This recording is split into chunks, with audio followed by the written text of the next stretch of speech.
In this video, we are going to show you how to display a Facebook feed using Elfsight on your website. Now, if you want to display a certain Facebook feed and you want to use an Elfsight widget for it, it's quite simple. Log into your account, and once you are signed in, go hover your mouse here over widgets, right? Like so.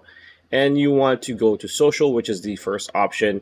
You want to click on the third option, which is Facebook feed, of course, like so. It's going to bring us to its own page.